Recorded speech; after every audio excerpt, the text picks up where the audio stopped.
chỉ mà đo phơi nắng tu còi láo quát có chi hoặc đó là tiệt mùi tiệt tàm rồi phơi nắng quát có ban khơi nhà rim nè chỗ bọ đáy hai quát pe nắng mình nè đọc pe nắng không môi stray mình nè nắng tha pu pu pum tô đốt chóp sơn chết quát có chi cho đó cái lại nữa hai quát có chọc tô tích hơi xù thả không mùi mà những mùi hai bù mền hai mùi sau đây nó có ban giấy sau đây em can quát này quả nào là biết thang bộ bạn tích ấy chia sẻ nhà chứ pe nó ngon một chất quát tha quát đang dặn mấy gì quát bay từ chia chốc mà tô ten nè pe nó ngấp lời có ngặt chục có can tới chơi đấy pe nó ngon một chất quát tha quát mình đang ta mà nè sau đây nó cứ chia mà nụ được màu gì bật tóp máu nè sau đây đang tha pu pu chun nhôm tới kem ai nhôm phong nhôm mình ai tới luôn ai ban tê lười đập bắp năng gì pe nó một chất quát có sầm lặng từ mưa mục mình nè sau đây nó có tha mục mình nè sau đây nó cứ lấy mông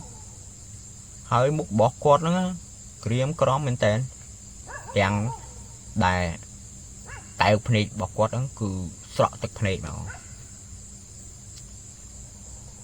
đọc pe là sọ tật phê máu tật phê nó bị hô chuột một thọ có tha môi sấy nó bị thả đôi miền tầng ngôn giống á buộc vào ngày từ chẳng ai có sầm rạch chật thà chuối chun không mấy nó chuối chun ở không mấy sấy từ càng đem lại quả từ của cả lỗ miền cả lỗ đôi thà nè sấy nó có chữ buộc sầm rạch cô này tới nơi này ai đấy có trăng miền là phục mà đài ấy nè nó mới thay ra xa từ làm bây giờ tập hiện bây giờ nè đọt máu bằng chất cốt có hai mũi xây nâng lang màu bỏ tam thôi mà đá bà sinh gì vẫn kết á mà nuôi dưỡng la máu về tay này bia nè cài bỏ hiến nó bị trục hơi của bia riêng mà tôi với ngã cái ăn cơ đây ta pe nó không biết trôi đây thì sao một chất nó có cho mình tên còn là lang máu lẹ cái này tha có ngon thà mấy cái chú ấy du mắng pe nó có nghĩa thì còi miền Nam mai nghĩa bạch vặt gì mai mà luôn nó càng còi sạch chẳng đà làng mau nắng quát có một đằng tha làng mau nó tăng biển cao pe nó một chật quạt tha quát phải mình tên bể đôn quát nó lột nhóp đục đậy về nó quát có đo thằng hào thông mới đấy đo thằng hào chẳng á quát có xua tha tiền mặt môi này nè về nó mùi sau đây nó co chẳng on từ phơi để quát tới tới như á luôn mà đo phơi bồng bay chị buồn nâng bính toạc máu mùi sau đây nó chẳng on tới tất cả nạp phơi để quát chim mà tô máu mình cái lại đây bọn chất quát chuột mà nó xây để tới lan bụng nưng hai ap nó ngon bọn chất quát tha quát chắp đâm ngon mà ấy bây giờ mùi xây nó mình vậy sau đây ấy sao chăng ap nó ngon bọn chất quát tha quát tàn tăng bên tên rong cô bị ở tới xuống đôi chụp lại bây thế rồi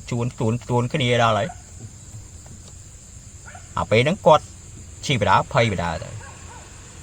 pe nó quạt thà này bỏ quạt đó cái lia lẹ là bay cái tuổi cái này chứ tang của chọc mà cái chọn mà tôi chứ pe nó pe nó bông chật cái thà quạt ở ban khơi không mình sấy như thế mũi sấy như thế đạp pe quạt nghiện có đội cho mới có tha mũi sấy nó lưng đã pe nó quạt phay không chẳng là thật quạt độ là ham thùng vậy cái dục phóng chuột hai ca chẳng là làm phấy vậy ពេលហ្នឹងបងចិត្តដូចថាលក្ខណៈថាពេលហ្នឹងចិត្តបងចិត្តហ្នឹងគាត់ប្រៀបថាគាត់វាដូចមិនទៅស្រួលគាត់ចង់តម្លាក់ស្រីនឹងតម្លាក់ក្មួយស្រីនឹងបន្តិចអាលក្ខណៈថាចិត្តមួយចង់តម្លាក់ហើយអាចិត្តមួយទៀតគាត់ចង់តម្លាក់អញ្ចឹងណាលាក់នៅតាមផ្លូវហ្នឹងហើយតបមកចិត្តក៏គិតទៅហើយណាមួយយប់វាស្ងាត់ផងគាត់ដូចថាបើសិនតែគាត់តម្លាក់ម្នាក់ស្រីនឹងកណ្ដាលផ្លូវដូចសំហើយម្នាក់ស្រីហ្នឹងសុំឲ្យគាត់ជួយដុបទៅជួម្ដាយគាត់ហើយគាត់ក៏ដុបក្មួយស្រីហ្នឹងទៅផ្ទះម្ដាយគាត់អញ្ចឹងណាបើសិនតែគាត់តម្លាក់តាមផ្លូវអាហ្នឹងដូចវាក្បត់អារម្មណ៍កតិខ្លួនឯងហើយណាមួយជិះមកឆ្ងាយផងបើទុកចោលក្មួយស្រីហ្នឹងជាស្រីម្នាក់ឯងផងយប់ក៏វាកាន់តែជ្រៅទៅវាជាខ្លាចមានអ្នកគេធ្វើបាបអីអញ្ចឹងណាគាត់ថាណាហើយបើថាជួយឲ្យវាចាប់ចុងចាប់ដើមហ្មងណាស្រាប់តែគាត់ជិះកាន់តែចិត្តទៅអាឆ្កែហ្នឹងវាដេញព្រុសមកដេញអាព្រុសម៉ូតូគាត់ហ្នឹងអំឡុងពេលហ្នឹងមកចិត្តគាត់ថាគាត់ព្រឺក្បាលមែនទេឡើងបាសរោមប្រាប់តែមកដល់ត្រង់ចំណុចមួយហ្នឹងបងចិត្តគាត់ថាគាត់មានអារម្មណ៍ថាផ្លូវហ្នឹងដូចជាផ្លូវដែលគាត់ដុបក្មួយស្រីទី1ហ្នឹងផ្លូវមកបុនផ្ទះសពនឹងវិញម្ដងទៀតអញ្ចឹងណាឡងពេលហ្នឹងបងចិត្តគាត់ក៏បានសួរថាចិត្តដល់នៅក្មួយពេលហ្នឹងបងចិត្តគាត់ថាគាត់អត់បានក៏លេចមើលក្រោយទេរបៀបថាអាមាត់គាត់និយាយតែអាភ្នែកសម្លឹងមើលទៅមុខពេលហ្នឹងក្មួយស្រីនឹងក៏ចង្អុល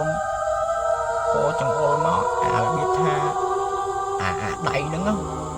វាដាក់លើស្មាបងចិត្តពេលហ្នឹងបងចិត្តគាត់ថាដៃរបៀបថាដៃក្មួយស្រីហ្នឹងនឹងសស្លេកហើយតសៃដៃហ្នឹងងំប្រប៉ុណ្ណាឡើយបើនិយាយពីពណ៌តសៃវិញម៉ែនឹងខៀវរបៀបតសៃដៃហ្នឹងវាចង់លក្ខណៈផ្ទុះអញ្ចឹងអំឡុងពេលហ្នឹងមកចិត្តគាត់ថាគាត់ភ័យមែនទេបំរុងទៅងាកក្រោយមើលហ្នឹងម៉ូតូហ្នឹងក៏វាធ្លាក់ក្លុកអុកមកខឹបពេលហ្នឹងមកចិត្តគាត់ថាគាត់ភ័យមែនទេតែគាត់មិនមែនភ័យរឿងអីគាត់ភ័យបារម្ភរបៀបថាមនុស្សមានតង្គុណទៅក៏លោកអុកមកខឹបអីទៅលូតអីទៅហ្នឹងគាត់ភ័យកន្លែងហ្នឹងដល់ពេលអញ្ចឹងទៅបងចិត្តគាត់ក៏បារម្ភពីក្មួយស្រីនឹងផងទៅក៏បានយើងលក្ខណៈថាកលេចមកក្រោយស្រាប់តែពេលហ្នឹងបងចិត្តគាត់ថាក្បាលបកក្មួយស្រីហ្នឹងនឹងកងែកដូចបាក់កអញ្ចឹងហើយអាដៃហ្នឹងចង្អុលទៅកាន់ផ្ទះរោងបុនហ្នឹងទាំងអាដៃមួយទៀតដាក់នៅលើពោះរបៀបដូចមនុស្សយើងឈឺពោះកើតកូនអញ្ចឹងបងចិត្តគាត់ថាគាត់ពេលហ្នឹងគាត់មើលក្មួយស្រីគាត់ភ័យមែនតើគាត់លក្ខណៈថាគាត់អត់បានប្រយ័ត្នទៅចូលក្លុកហ្នឹងតបមកចិត្តស្មានតែក្មួយស្រីនឹងឈឺពោះកើតកូនហ្នឹងឃើញដៃ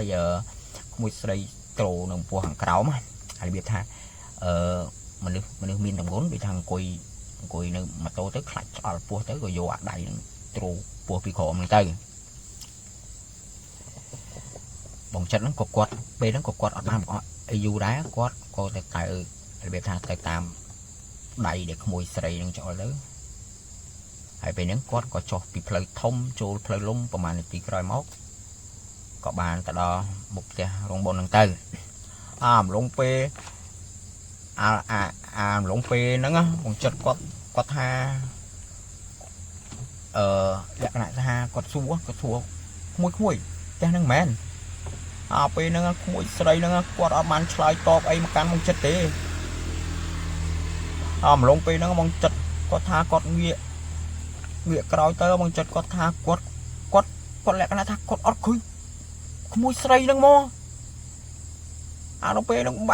បែរជាទៅឃើញនឹង គល់ឈើទៅវិញលក្ខណៈថាគាត់ដុបគល់ឈើមកអាពេលហ្នឹងមកចិត្តគាត់សង្ហាចិត្តមែនតើគាត់ស្លន់ស្លោភ័យតក់ស្លុតអង្គុយអុកដិតទិសអាពេលហ្នឹងគាត់អត់បានដាក់វាយស្ទល់ម៉ូតូក៏អាម៉ូតូនឹងវាដួលជាមួយអាគល់ឈើហ្នឹងទៅអាពេលហ្នឹងគាត់ភ័យគាត់ផ្អើលអស់អាកន្លែងបុនសពហ្នឹងឡងពេលហ្នឹងសាច់ញាតិគេក៏ចេញមកហើយក៏សួរនាំបងចិត្តថាពូព្រោះឯការីគេឥឡូវពួកឯងចូលដើរចូលមកក្នុងហ្នឹងសិនមកហើយពួកឯងមិនបាច់ជន់និយាយហូបទឹកហូបអីសិនទៅតាមពេលដែលពួកឯងស្ងប់អារម្មណ៍អីចាំពួកឯងនិយាយមកពេលហ្នឹងបងចិត្តគាត់ថាគាត់រៀបរាប់ដូចសាច់រឿងដែលខ្ញុំអធិប្បាយខាងលើអញ្ចឹងបងចិត្តគាត់ថាពេលដែលគាត់ដប់ក្មេងស្រីទី1មកដល់កន្លែងហ្នឹងគាត់ក៏ត្រឡប់ទៅវិញស្រាប់តែគាត់ជិះហួសផ្លូវបំបែកហ្នឹងបត់ឆ្វេងទៅយើងទៅត្រង់ទៅប្រហែលជា2-3គីឡូដីគាត់ក៏បានឃើញផ្ទះហើយក៏បានឃើញនារីម្នាក់ឈរមុខផ្ទះហើយបក់ដៃឲ្យគាត់ឈប់ម៉ូតូអាពេលហ្នឹងដោយសារតែគាត់ឃើញក្មួយស្រីនឹងយំផងអីផងហើយរបៀបថាពោះរបស់នាងហ្នឹងក៏ធំលក្ខណៈថាពោះអញ្ចឹងមួយចិត្តហ្នឹងក៏ឈប់ទៅក៏សួរនាំអីបន្តិចតួចទៅក្មួយស្រីហ្នឹងក៏និយាយមកកាន់ពូថាពួកឯងអ្នករត់តូដប់មែនហើយខ្ញុំក៏ឆ្លើយវិញថា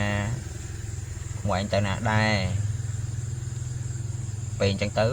ម្នាក់ស្រីហ្នឹងក៏ឆ្លើយថាពួកឯងជួយជូនខ្ញុំទៅផ្ទះម៉ាក់ខ្ញុំផងពួកឯងខ្ញុំទៅអត់បានទេហើយពេលហ្នឹងបងចិត្តគាត់នឹកឃើញថាក្មួយស្រីហ្នឹងស្មានតែមានអាការៈឈឺពោះកើតកូនឈឺពោះអីអញ្ចឹងណាហើយនិយាយថាគាត់មានចិត្តអាណិតហើយក៏គាត់ជួយជូនកូនស្រីហ្នឹងមកពេលហ្នឹងបងចិត្តហ្នឹងក៏ឆ្ងល់ដែរហើយមិនបានមនុស្សជិះម៉ូតូគ្មានកម្រើកអីសោះរបៀបថាដូចស្រាលអីចឹងគ្មានកម្រើកអីតាក់បន្តិចនៅស្ងៀមដូចម៉ារកាំងអញ្ចឹងអត់និយាយអីស្ដីនិយាយរួមនិយាយតែមួយម៉ាត់ហើយអារបៀបមួយម៉ាត់ហើយអញ្ចឹងតែពេលអញ្ចឹងអត់មាននិយាយអីសោះអត់មាននិយាយស្ដីពេលហ្នឹងចិត្តក៏មានអារម្មណ៍ថាថ្លៃចម្លែកខ្លះដែរជិះមកដល់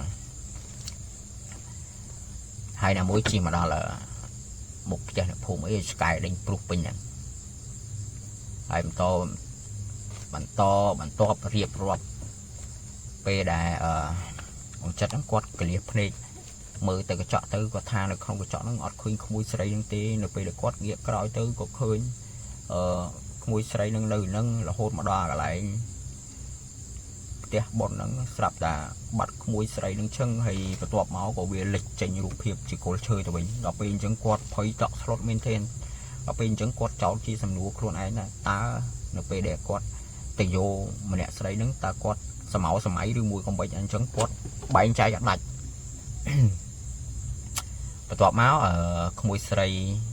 ទី1ដែលបងចិត្តគាត់ដប់ហ្នឹងគាត់នៅក្បែរហ្នឹងដែរទៅគាត់និយាយថាពួកឯងនិយាយពិតមែនអត់តបមកក្មួយស្រីទី1ហ្នឹងក៏ដើរចូលទៅក្នុងបន្ទប់ម៉ាក់គាត់ហើយក៏ប្រាប់ម៉ាក់គាត់ថាម៉ាក់ពុំទៅដប់អានេះមកហើយគាត់ក៏បានដប់អានេះមកផ្ទះហើយដល់ពេលអញ្ចឹងម៉ាក់គាត់ដល់ពេលឮអញ្ចឹងទៅម៉ាក់រ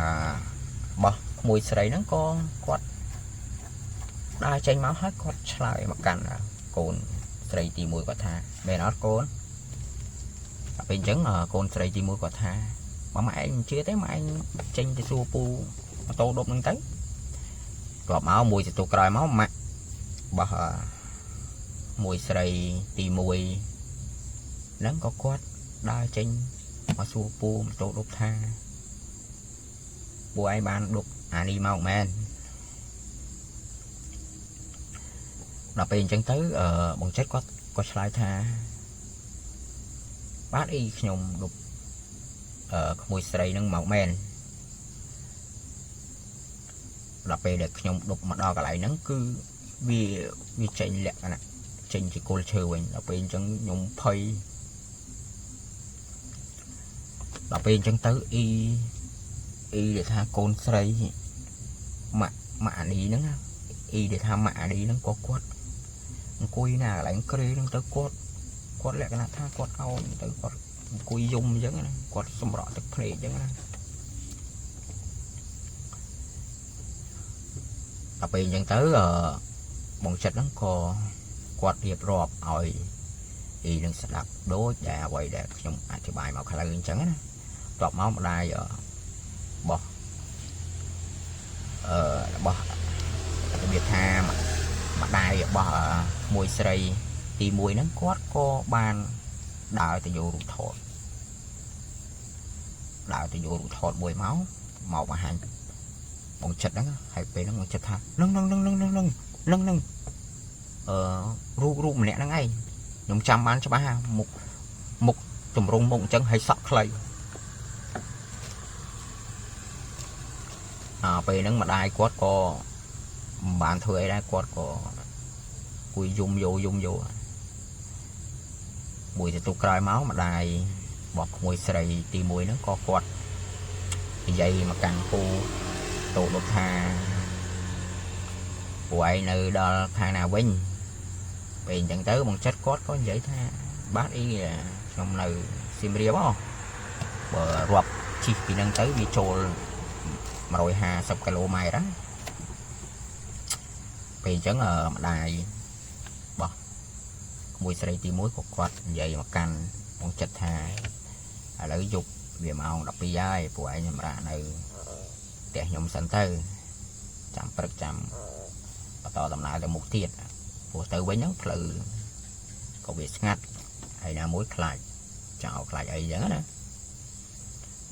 ở bên chẳng thấy phu bằng chất ăn cốt có cất mùi dịch tốt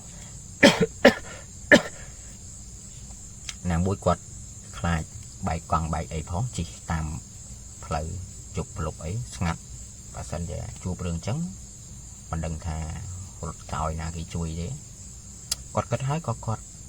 ban prap y đang tha ở đấy thì chạm khó tập prap bộ phận thêm sân nhom cây này nó chạm rất bàn nhom tập lại trẻ vinh ở đây trắng ở mà đài một mình xây tìm mùi nó chẳng đằng thà mà nè xây đã quay đục nắng chia là kê quay chẳng đằng ớt quay chẳng đằng đường để cồn trong slap lại xa ấy bây giống như bắt tha ở đấy thì anh vậy mà chẳng đằng đè đãពេលហ្នឹងម្ដាយរបស់អានីក៏បានរៀបរាប់ពីដំណើរដើមតងថាពីថ្ងៃមុនថ្ងៃកើតហេតុកូនអ៊ីហ្នឹងមានឈ្មោះថាអានីកូនរបស់អ៊ីក៏មានប្តីមានអីអញ្ចឹងណាតែគាត់មិនបង្ហាញឈ្មោះមកទេរៀបការមួយគ្នាហ្នឹងវាចិត្តបានឆ្នាំពេលរៀបការរៀបអីហើយទៅក៏ទៅនៅបាយផ្ទះផ្សេងទៅផ្ទះដែលពួកឯងបានឃើញហ្នឹងអាហ្នឹងគឺជាផ្ទះរបស់កូនអ៊ីនឹងឯងថ្ងៃមួយអានេះហ្នឹងមានទងន់អញ្ចឹងក៏បានអាដំណឹងនេះក៏លឺទៅដល់ម៉ាក់នេះទៅហើយម៉ាក់នេះហ្នឹងក៏និយាយថាបើសិនជាចិត្តគ្រប់ខាកូនឲ្យប្តីកូនជូនមកតែប៉ាម៉ាក់មកណាមួយម៉ាក់ក៏ចង់ឲ្យកូនឯងមកលេងផ្ទះដែរដើម្បីគឺថាពេលដែលកូនកើតមកឲ្យវាសុវត្ថិភាពអីចឹងណាពេលដែលចិត្តគ្រប់ខែកូនកើតមកអីហ្នឹងអានេះហ្នឹងក៏ចង់មកផ្ទះម៉ាក់អញ្ចឹងណាដូចថានៅផ្ទះប្តីហ្នឹងដូចប្តីហ្នឹងមិនសូវជាខ្វល់ខ្វាយអីក្នុងឡងពេលហ្នឹងប្តីអានីហើយនឹងអានីហ្នឹងក៏បានឆ្លុះគ្នាតាំងពីថ្ងៃមកដល់ពេលអញ្ចឹងទៅពេលដែលប្តីអានី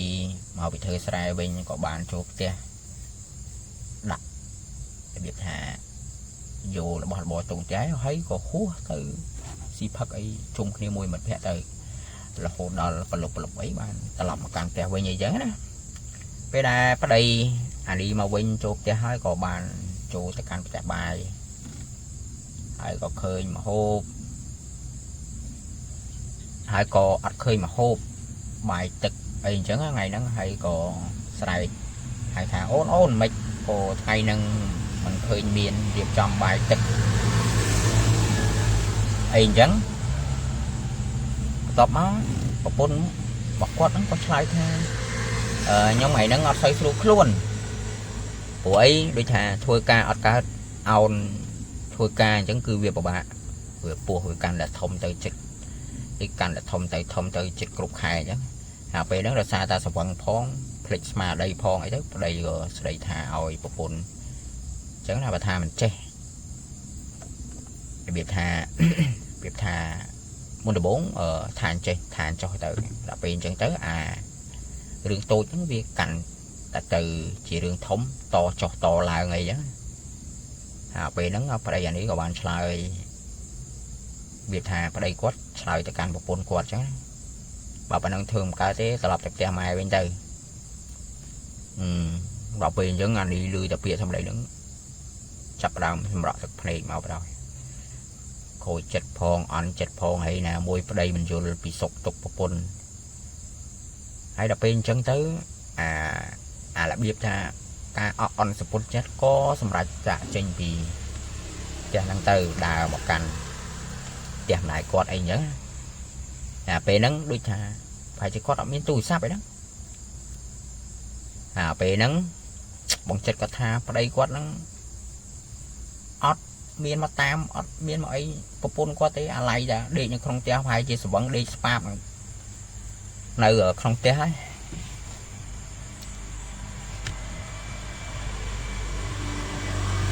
ហើយអំឡុងពេលហ្នឹងអានេះក៏ដើរមកដល់ត្រង់ផ្លូវបំបីជា4ហើយក៏ដើរតម្រង់មកកាន់ផ្ទះម្ដាយគាត់ពីចម្ងាយផ្លូវបំបីជា4មកដល់អាកន្លែងហ្នឹងវាប្រហែលជាខ្ទង់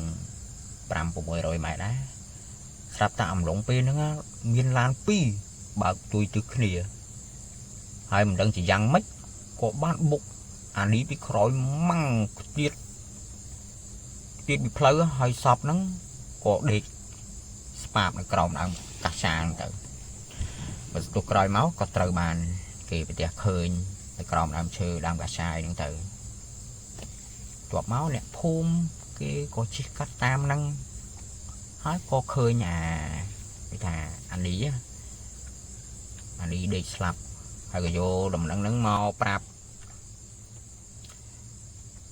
ម៉ាក់អានេះហ្នឹងទៅហើយពេលហ្នឹងអ្នកភូមិក៏បានខលហៅឡានពេទ្យក៏បានខលហៅប៉ូលីសមកហើយដល់ពេលអញ្ចឹងបងចិត្តថាអារឿងរ៉ាវដែលខ្ញុំកំពុងនិយាយហ្នឹងគឺរឿងរ៉ាវហ្នឹងគឺប្តីរបស់អានីហ្នឹងគឺនិយាយទៅកាន់ឬក៏និយាយទៅប្រាប់ខាងគ្រួសារខាងស្រីទៅមូលហេតុអីដែលប្តីរបស់គាត់ធ្វើអញ្ចឹងដាក់ហើយទប់មកបានវាជួបរឿងហេតុការអញ្ចឹងដល់ពេលអញ្ចឹងបងចិត្តគាត់ថាម៉ាក់របស់អានេះនឹងខឹងនឹងប្តីអានេះមែនទេលក្ខណៈបែបថាគាត់និយាយខ្លាំងបើមិនខ្វល់ខ្វាយពីកូនគាត់ចុះហេតុអ្វីមិនយកកូនស្រីគាត់ហ្នឹងមកឲ្យគាត់វិញហើយមិនបានបដាយបដោយឲ្យកូនគាត់ដើរចេញពីផ្ទះដើរតែម្នាក់ឯងមកពីអាប្តីហ្នឹងបានជាកូនរបស់គាត់ស្លាប់បណ្ដារឿងបន្តិចតួចសោះក៏កើតទៅជារឿងធំហើយពេលហ្នឹងôngចិត្តថាម៉ាក់ក្មួយស្រីអានេះហ្នឹងគាត់ថាម៉ាក់ហ្នឹងខឹងនឹងប្តីអានេះមែនតើរហូតលក្ខណៈថាអត់ចង់ឃើញមុខមកតបមកពេទ្យគេឲ្យគ្រូខាងគ្រួសារសពហ្នឹងយកទៅធ្វើបុណ្យតាមប្រពៃណីអីអញ្ចឹងទៅចំណែកខាងប៉ូលីសពេលព្រឹកឡើងក៏បានស្វែងរកអ្នកដែលបានបើកបរបុកអានេះស្លាប់ហ្នឹងទៅហើយក៏បានសាកសួរព័ត៌មានបន្ថែមតបមកអ្នកបើកឡានហ្នឹងក៏ឆ្លើយសារភាពថាកាលនោះគាត់បើកបរឡានហើយពេលហ្នឹងគាត់ក៏ miền lan môi bao bị trả từ kia lan lâu vì mình prom tại lẹ pha cốt cho hai nó về để quạt mờ mà khơi thà miền mà luôn lẹ là thà quạt mờ khơi nhá quạt mờ khơi mà luôn đào là tam phơi nâng smart nâng hay là về để quạt khơi những vậy vậy về hộp về bạt này hay quạt nó có miền chết là tha nó bụng này xây nó đài đòi xa tả về nó phơi về ngật phong bộ rôm chẳng nơi một lan quạt nó cái ở lẹ pha cốt phong thì chẳng tới ở rương nắng co khang và lì quạt prap rương rai đang mặc cành còng cô xà bọn nè slap tớiហើយបលិសក៏ចាប់អ្នកប្រព្រឹត្តនឹងយកទៅដាក់ទោសទៅតាមផ្លូវច្បាប់អីអញ្ចឹងណាបើនិយាយពីប្តីអានីវិញគឺមានវិបត្តិសេរីខ្លាំង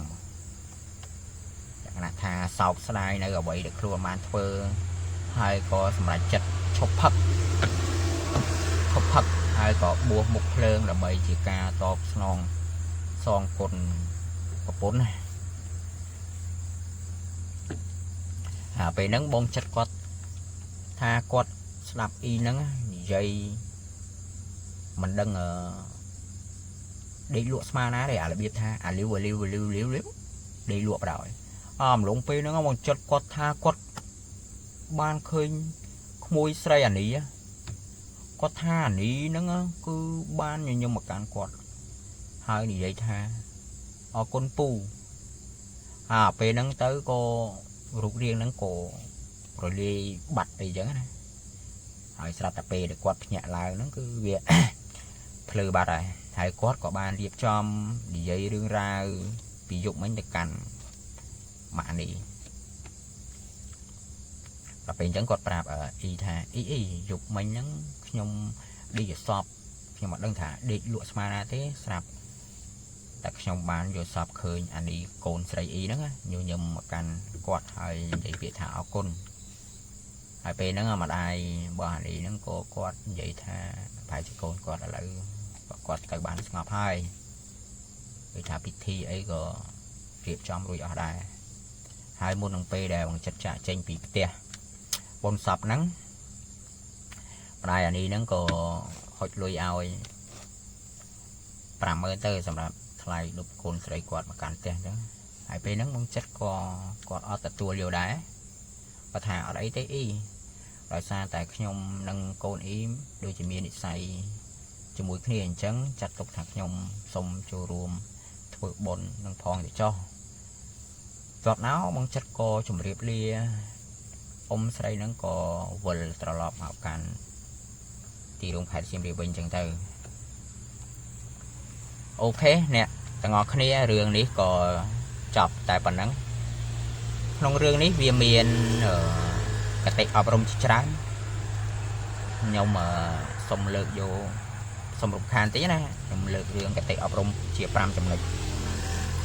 ទី1បើសិនជាបងប្អូនបើបោពេលយប់ក៏សូមបងប្អូនទម្លាក់កូដហ្វាផងបើសិនជាគិតថាកន្លែងហ្នឹងគឺមានអ្នកបើកបរផ្ទុយទឹកគ្នាច្រើនដើម្បីជៀសវាងពីការគ្រោះថ្នាក់ជាយថាហេតុអញ្ចឹងណាទី2បើសិនជាបងប្អូនអស់ចិត្តស្រឡាញ់កូនគេឬក៏យកកូនគេមកនៅជាមួយអីសូមបងប្អូនបើសិនជាឈប់ស្រឡាញ់បងប្អូនបកគលឲ្យប្រគល់កូនគេទៅឲ្យម្ដាយឪពុកគេវិញទៅព្រោះម្ដាយឪពុកគេស្រឡាញ់កូនគេណាសូម្បីតែសម្ោចវាលើកខ្លួនកូនរបស់គេក៏ម្ដាយឪពុកហ្នឹងពេលខ្លះសុខចិត្តសម្លាប់ឬក៏បោកចេញពីកូនគេដែរ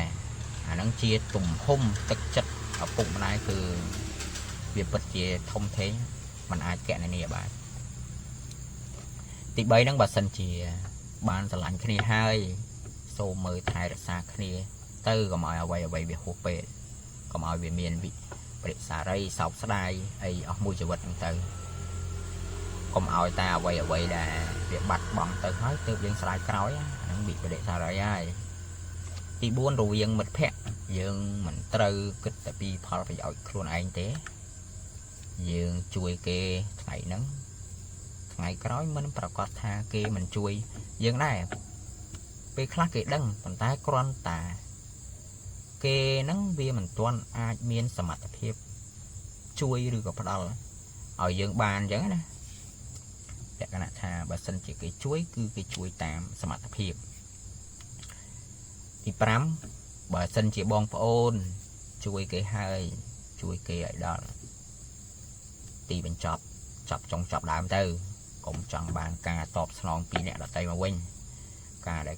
chuối cái tranh bị chết rồi mà anh ta từ tua bàn sẽ cái sọc bị khuôn ai mà quên sẽ cái sọc cả tranh bị chết cứ chia sẽ cái sọc môi để bên lên body bộ ok nè ngọc nia sạch đường dương có xong tại chọp tại phần năng ấy từng khâm tha nè